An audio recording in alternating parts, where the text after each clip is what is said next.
നമസ്കാരം, news prime മലയാളത്തിലേക്ക് സ്വാഗതം. നീറിപ്പുകഞ്ഞുകൊണ്ടിരിക്കുന്ന ഒരു അരക്കില്ലമായിരുന്നു രാജസ്ഥാനിലെ അവിടുത്തെ നിയമസഭ എന്ന് വളരെ വൈകിയാണ് BJP നേതാക്കൾ തിരിച്ചറിയുന്നത്. BJPയുടെ രാജസ്ഥാനിലെ ഏറ്റവും കരുത്തുറ്റ നേതാവായ വസുന്ധരയെ അത്രമേൽ അവഹേളിച്ച് അമിത്ഷായും നരേന്ദ്രമോദിയും ചേർന്ന് മൂലക്കിരുത്തി ഇന്നലെ വന്ന ഒരു RSSകാരനെ പിടിച്ച് മുഖ്യമന്ത്രിയാക്കി.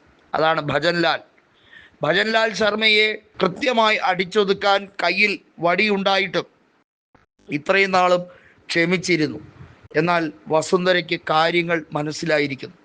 തൻ്റെ ഗതി അദ്വാനിയുടെയും ജോഷിയുടെയും ഒക്കെ അതേ ഗതിയിലേക്ക് BJPയെ നട്ടുനനച്ച് വളർത്തിയ ഈ രാജ്യത്ത് പലയിടത്തും BJPക്ക് വേരോട്ടമില്ലാതിരുന്ന കാലത്തും രാജസ്ഥാനിൽ അധികാരം ഒറ്റയ്ക്ക് പിടിച്ചെടുത്ത അതേ വസുന്ധര വളരെ കൃത്യതയോടെ പറയുന്നു, അധികാരം പിടിച്ചെടുക്കാൻ എനിക്ക് കഴിയാഞ്ഞിട്ടല്ല, അതിനുള്ള തൻ്റെ ഇടവും മനോബലവുമുണ്ട്.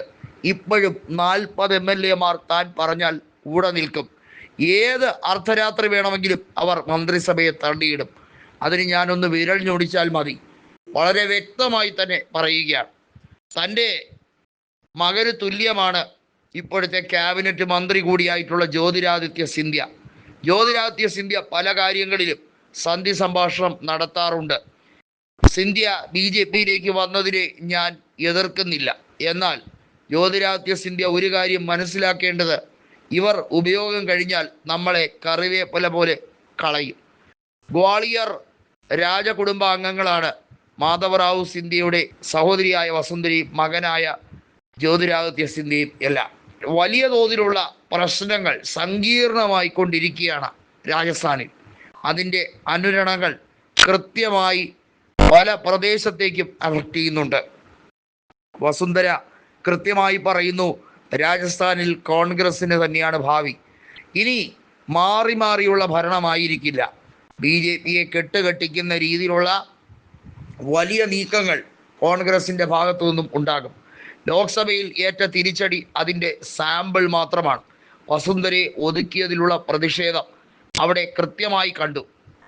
2014-ലും 2019-ലും 25 സീറ്റ് നേടിയെടുത്ത BJP ഇക്കുറി അവിടെ ജയിക്കാൻ കഴിഞ്ഞത് കേവലം 14 സീറ്റുകൾ മാത്രമാണ്. 11 സീറ്റുകൾ കോൺഗ്രസ് സഖ്യം നേടിയെടുത്തപ്പോൾ വലിയ തിരിച്ചടിയാണ് രാജസ്ഥാനിൽ കിട്ടിയത്. അതുകൊണ്ട് തന്നെയാണ് ഇക്കുറി വലിയ രീതിയിലുള്ള തന്ത്രങ്ങൾ വസുന്ധര മെനയാൻ തീരുമാനിച്ചിരിക്കുന്നത്. കേവല ഭൂരിപക്ഷം BJPക്ക് നഷ്ടപ്പെടുത്തുന്ന പല കളികളും തനിക്ക് കളിക്കാൻ അറിയാം. വസുന്ധരയുടെ ഡിമാൻഡുകൾക്ക് അംഗീകാരം നൽകിക്കൊണ്ടാണ് കോൺഗ്രസ് നേതൃത്വവും നീങ്ങുന്നത്. കാരണം ഒരു അട്ടിമറിയിലൂടെ അവിടെ മന്ത്രിസഭയെ വീഴ്ത്തിയാൽ ചില്ലറയൊന്നും ആയിരിക്കില്ല BJPയുടെ വെപ്രാളമെന്ന് നന്നായി അറിയാം.